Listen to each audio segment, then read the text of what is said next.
What's up, guys? It's your boy Nature Man here. Today, we have a special video. Strap in, get yourself some snacks, some drinks. Today, we're doing some sort of like a little deep dive on a really infamous person, Ted Kaczynski. This video, I want to preface, strictly educational and for entertainment purposes. Please, CIA, FBI, don't show up to my house. I do not support this guy at all for any reason. I think he's an extremist and I think he's bad. I'm not suicidal. I can swim and I know trigger discipline, and I do not plan on doing anything bad to myself at any point soon or in the near future. So, with that out of the way, don't support this guy. This video, I did a lot of research. It was a lot of skimming through a bunch of articles and a lot of FBI stuff. You can actually go to their website and actually get it. So it's all public information. And if I missed any information or if I didn't get something right, please let me know in the comments down below. If you like this video or if you want to see more like it, please tell me. I'll do it. And yeah, if you like it, like, subscribe, and hit the bell. So without further ado, today's video is about Ted Kaczynski. Many know him as the Unabomber, or if you're a super based meme guy, he's Uncle Teddy, the extremist uncle. So there's that. Ted's early life, he was born Theodore John Kaczynski in May 22nd, 1942 in Chicago, Illinois. His brother, David Richard Kaczynski, was born in 1948.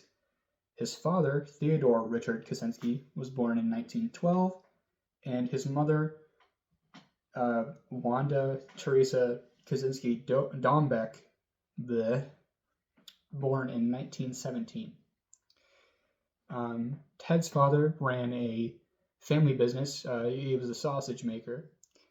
Wanda was a stay-at-home mom. She looked after Ted and David. And right away, for Ted, we could see from a very, very, very young age, Ted was normal at first, but he kind of went through some stuff. It was an allergic reaction that put him in the hospital. His mother was stated as saying that he was a normal, happy, healthy baby before he went in, but he developed these hives and rashes and he was put in the hospital and he was put in isolation for several weeks.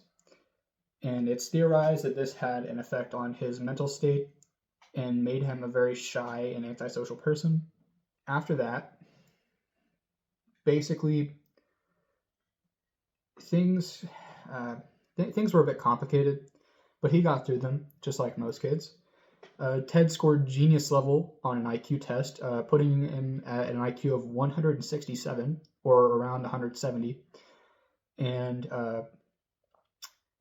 Ted was very, very socially inept.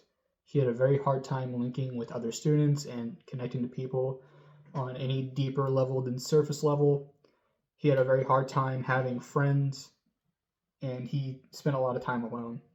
He skipped grades 6th and 11th grade, and he was accepted into Harvard at the young age of just 16. I also read in an archive somewhere, just going back a little bit, he feels as though he was verbally abused a little bit. Maybe not abused, but his parents really killed his social confidence. He had a lot of confidence around other things, but socially, what killed his confidence was his parents saying stuff like, "You're sick, and respect your parents, or else, you're getting kicked out of the house." He felt as though he should just expect rejection from everybody. Relatable. And it damaged his ability to have relationships. He was bullied all the way through school, and he showed some interesting interest in high school, I think thereabout, or around the age of 13, I read. He had an interest in bombs. He was already showcasing his mental prowess, blazing through school. What little friends he did have, he showed some crazy stuff like putting together batteries and literally just making small bombs. And that was a police report. Something like one of the few friends he did have spoke to the police after, and or spoke to the media or something like that, stating that Ted had already showed him how to make a bomb, like in high school, at like the age of like 13. Going into his time in Harvard, though, Ted went in at the age of 16 in 1958. He struggled massively because Harvard is full of very rich people that come from very powerful families. Obviously, it's one of the most famous Ivy League schools in the world. And they didn't like the fact that he didn't come from a privileged, high-regarded social background or family. And this isolated him so far from everybody. He did not have any friends in Harvard. He, however, outperformed his peers because he was a math prodigy. Everybody that talked to him regarded him as a shy, lonely kid who had a very poor personal hygiene, who was very hard to talk to because he was super cold and unfeeling, and he just was kind of odd. They said that his dorm room, smelled like spoiled milk and foot powder. That's disgusting. I don't know what the hell that is. And around this time, Ted had an extreme desire to have a girlfriend or some sort of relationship, struggled massively to do this, and struggled really hard for their attention. And it's stated at this time that he had a severe hatred for women.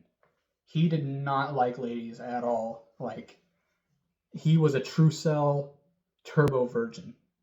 All right.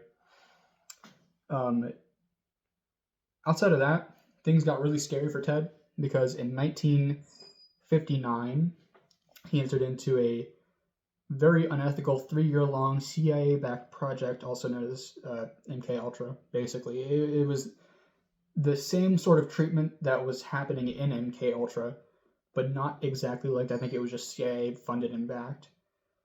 With 21 of the students, Ted had to write down his personal beliefs and philosophies. And from this point, in sessions of about 30 minutes each, the instructor, Henry Alexander Murray, would verbally abuse and degrade the fuck out of these students to the point where it just destroyed them. It destroyed their mental state and destroyed their confidence. And the whole point of, I guess, all of these sessions was to see what their reaction was and what the long-term effects would be. And it's theorized that this experiment was what planted the seed for Ted to have all these anti-psychology, anti-tech, anti-industry, anti-big control, anti-authority beliefs that he had that turned him into the extremist that he was. And we'll see that later, mostly. But yeah, these ended in 1962. Ted was stated as already being extremely odd before he went into these, but it's said that he came out much worse for wear if he wasn't already. And he graduated in 1962 as well with a bachelor's degree in mathematics from Harvard, going right to the University of Michigan, where he received his master's and PhD in mathematics. He taught an undergraduate class while he did his graduate classes, and this was a time of mental crisis for Ted. As stated before, he had a massive problem with women, and he was experiencing sexual frustration so bad that he got this sort of gender dysphoria, where he started for a very long period of time, like several weeks, having a sexual desire to become a woman or be a woman, having female fantasies, basically. And he scheduled a psychiatry appointment and gender reassignment in 1966, which he backed out of at the last second in the waiting room. And it's stated from Ted himself that this was a very big turning point for him in his frustration, turning it into hatred and rage. After this, he went to UC Berkeley as a tenured professor, hired basically immediately as an assistant. He was the youngest assistant professor in UC Berkeley history, and he taught mathematics. Didn't stay very long, though. In 1969, he resigned very abruptly and moved back in with his parents. And he basically just worked small little odd jobs temporarily, lining his pockets to do something that every man in the world wants to do right now. He bought a small plot of land, 1.4 acres in Lincoln, Montana, and built a 10 foot by 14 foot cabin with his brother David before moving in 1971. This cabin was extremely primitive, not having any running water or working electricity. Situated in a very dense area, and when he moved there, Ted was very low on money. He survived doing very, very basic farming, organic farming, hunting small game, and occasionally riding out to the grocery store with neighbors and stuff to feed himself. He did some small odd jobs still there too, and his neighbors knew him only as Teddy, the friendly neighbor who was kind of weird. All of his neighbors stated that he was a very weird guy, very odd, acted very strange, but for the most part, he was nice. Nobody knew his true intentions or what he planned to do. And his nicest deeds, or his nicest acts, I guess, while he was there, was that he gave a neighbor's daughter a few painted stones and a hand-carved wooden cup. But outside of that, that's kind of it. Maybe I think he helped a neighbor with a project or something, like building a shed or something. After some years, in 1975, Ted's mental state was becoming very dangerous. Ted had actually started in 1971 writing rough drafts for his own manifesto, which we'll get into later.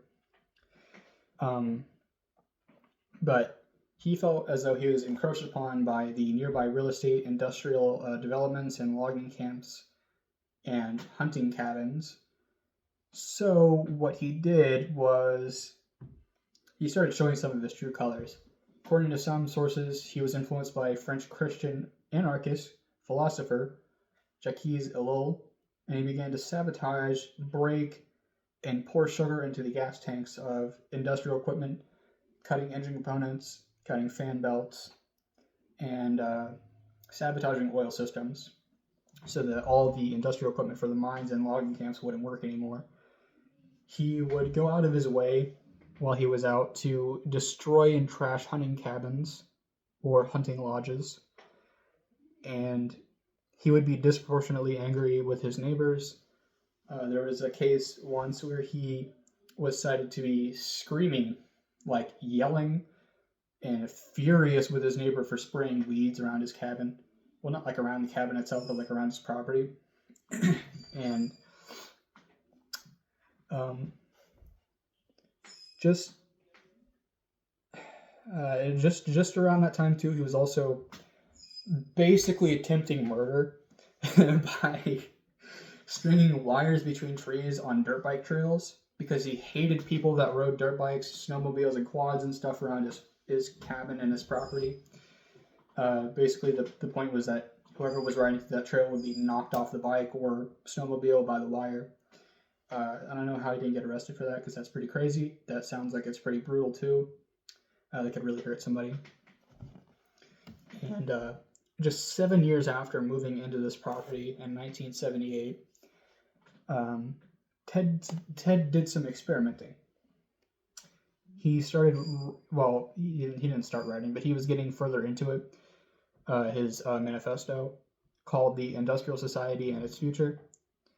And he stated these viewpoints on tech and industry that went as follows. I never read it, by the way. I don't have dense knowledge of what his viewpoints were. But I can tell you that outside from a few of them being like, all right, this guy was a fucking nutcase. So if you support it, you probably support some low boil extremism, if not just full blown terrorism. So don't support it. All right. But basically, his point was that industry and tech would become a techno state, make the world into a place that technology would strip away the rights and freedoms of the people, destroy the ecosystem in the wilderness, and hurt people as a whole because it would be too powerful for us to control and get a rein in on. So he wanted to pinpoint the people that he thought influenced and or contributed to this wave of industry and tech that would take over the world. So Ted started making fucking bombs. Ted made his first bomb and started a bombing campaign or a bombing spree that lasted roughly 17 years. He made 17 bombs in total, 16 were used, and one was found in his cabin undetonated after his arrest. The way that Ted managed to use these bombs was by mailing them through the United States Postal Service or hand delivering them to places like California or Illinois or Utah. Ted mailed a total of 9 bombs, hand delivered the rest, and they started very, very primitive. I would get into it more, but I don't want to be put on a watch list. So I'll just give you a very rough breakdown. He very meticulously put what was basically like a pipe bomb with wood, nails, fishing wire, little scraps of metal that he could find basically anywhere and around his cabin. And they started very primitively, but they got very sophisticated and dangerous. These bombs injured 23 people, killing 3. And Ted was incredibly careful when making these to not leave any clues as to who he was, his identity, or his genetics. He didn't leave any pieces of hair, any fingerprints, or anything like that on the bombs. Very, very meticulous about it. He used small clues when making these bombs, like the initials FC or I think RC at one point, or RV, and like little notes like I didn't think it would work. It worked well. And FC stood for Freedom Club, and it was meant to kind of throw off the investigators to make it look like it was a club or a group of people sending a message through terrorism. Obviously, it didn't work. They figured out, they triangulated who he was. Well, they didn't triangulate who he was, but they triangulated that was just one guy. And he also used his own handmade like wooden parts. Like he had so much wood lying around in this dense forest, so he used that to make the bombs as well. And from there, his victims were chosen very specifically, apparently from a library. Like you could locally source this stuff from libraries, the victims that he chose. And his victims were usually people that he believed would influence what he didn't want. So engineers, engineering professors, any scientists, geneticists, stuff like that. And the reason for his nickname, the Unabomber, was given to him because he started out with universities and airlines. So there's that. This next part is going to be a dense one. This is his bombing campaign. Ted's first bombing occurred on May 25th, 1978. A person found a package that was stamped and addressed in a parking lot at the University of Illinois and Chicago Circle campus. The person it was addressed to, Buckley Chris Jr. And at the time, professor of engineering, Buckley did not recognize the package, so he called over a security guard. The guard opened the box, and it exploded, I think injuring his hand very severely. The next bomb, May 9th, 1979, was left in a room for students at a university. A student opened it thinking it was a present and got severely injured by the bomb. November 15, 1979, American Airlines Flight 444 going from Chicago, Illinois to Washington, D.C. had a bomb in a luggage compartment, which did not detonate, thankfully, but it did fill the entire plane cabin with smoke. And a lot of the passengers suffered from smoke inhalation. The plane managed to land safely, thankfully. And the next one was June 10, 1980. United Airlines President Percy Woods was severely injured opening a package that had a bomb hidden inside a book called Ice Brothers by Sloan Wilson. October 8, 1981, another bomb was found in the hallway of a building in the University of Utah, Salt Lake City. And this bomb was in a brown paper bag tied up with string, and it detonated safely, thankfully, no casualties and no injuries. The next one, May 5th, 1982, a bomb was sent to the head of computer science department at Vanderbilt University, which was opened by a secretary, and it was took to the guy's office, where she opened it and it exploded. She was severely injured. A bomb was sent to the break room at Corey Hall in UC Berkeley in July 2nd, 1982, which injured a engineering professor. The next one was May 15, 1985, sent to the same place, or sent to Corey Hall in general, injuring an engineering student. The next one, June 13th, 1985, package was sent to Boeing Fabrication Division, which detonated without causing any injury or casualty, but erased all of the forensic evidence. November 15, 1985, another package bomb was, it injured a psychology professor and his assistant. The bomb had a note which was asking the professor to review the student's master thesis, and the bomb was inside of a 3-ring binder inside of the box. December 11th, 1985, a suspicious package was left in the parking lot of a Sacramento computer store. This was the first bomb to actually kill somebody. It killed the computer store owner. The next one, in February 20th, 1987, was a massive break for the investigators because this one was a bomb that Ted delivered himself. So an employee working in the computer store actually seen Ted put the bomb down in the parking lot, and it was described as looking like a piece of wood with a bunch of nails in it, and the computer store owner's son went to go move it, and it detonated, killing him. This is also the date that we got the composite sketch from Jeanne Boylan, the very famous sketch of Ted in his aviator glasses, his hoodie, and his mustache that everybody knows. It's all famous. So after that, Ted was kind of panicking, so he stopped bombing for about 6 years to get the heat off of him. And from there, he resumed in 1993, June 22nd. Mail bomb was addressed to a geneticist at UC who was severely injured opening the package in his kitchen. June 24th, 1993, a prominent Yale computer scientist lost several fingers opening a mail bomb.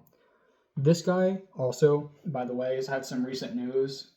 Supposedly he was in the Epstein files, messaging Epstein via email. I don't know how true that is, so I'm going to leave that up to your interpretation. No accusations. So, yeah, there's that. And December 19th, 1994, a bomb was sent to an advertising executive who died opening it in his home. April 24th, 1995 was the last bomb. Killed the president of the California Forestry Association in his office.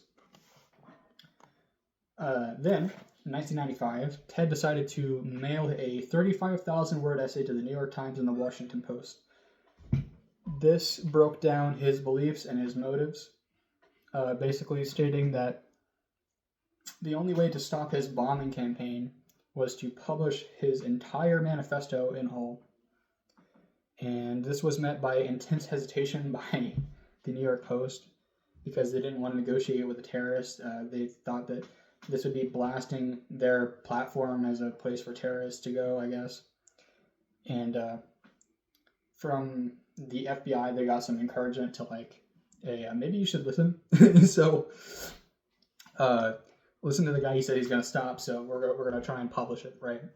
So anyway, after some hesitation, the Washington Post and the New York Times published Ted's Industrial Society and Its Future, the Unabomber Manifesto, jointly, and it got widespread viewership and talk among the people as to who the infamous Unabomber might be, and no one other than David Kaczynski, Ted's brother himself, recognized Ted's writing style, and he came forward with the information and letters and documents to the FBI, stating and clearly showing after linguistic analysis that it was Ted.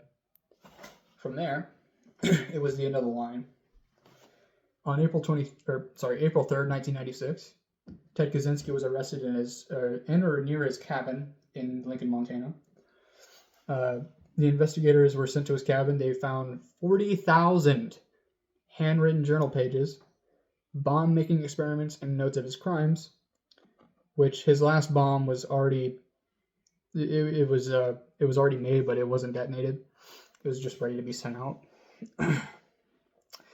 And Ted was put to do a psychiatric test, which came back as paranoid schizophrenia. Yeah, paranoid schizophrenia. And it led to his appointed lawyers wanting to make him plead insanity. Then he appeared in court on April 1996, pled not guilty to federal charges. Then again, he appeared in July 23rd, 1996, to stand trial. He did not want to plead guilty, did not want to plead insanity, but he entered a guilty plea in 1998 to avoid the death penalty. From there, Uncle Ted's prison time was mostly spent in ADX Florence Supermax prison in Florence, Colorado from May 1998 to 2021, when he was diagnosed with late-stage cancer and was transferred to the FMC, or Federal Medical Center in Butner, North Carolina. He took his own life in 2023. Ted spent most of his time writing and documenting in jail. He was very, very meticulous according to the guards. He complained a lot about, I guess, like free time or, like recess or whatever. I don't know what the fuck it's called. And he spent a lot of time writing and replying to mail that he got. He got a mass volume of mail from sympathizers, like-minded thinkers, people who thought that he was mostly innocent or that he didn't deserve the hate that he got, people that were his secret admirers, and his own brother, and a little bit more on that. David and Ted never got back to being on good terms again. Ted hated his brother after being put in jail because David came forward with the information, and Ted felt betrayed and utterly disgusted with his brother. Absolute hatred and malice towards him, and he never got back with him. He ignored all of his letters. David tried to show him love and send support and tell him that he still loved him because he was his brother. He wasn't having it. And Ted actually also had a romantic interest. This person was Joy Richards, who died of cancer. I don't know the date exactly, but she did pass away of cancer. Ted gained massive traction in meme culture, especially with Gen Z around 2018 to 2020. And in this time, it became, around 2022, it became mainstream. Usually just pictures of his mugshot and his cabin and his manifesto and his anti-tech stances, like the Uncle Ted memes and shit. And that is basically the end of his story. He died by committing suicide in jail or in FMC.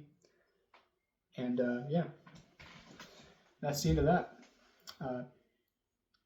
I'll probably do another video on this sometime later in my recording journey when I have more experience with documenting and researching this stuff.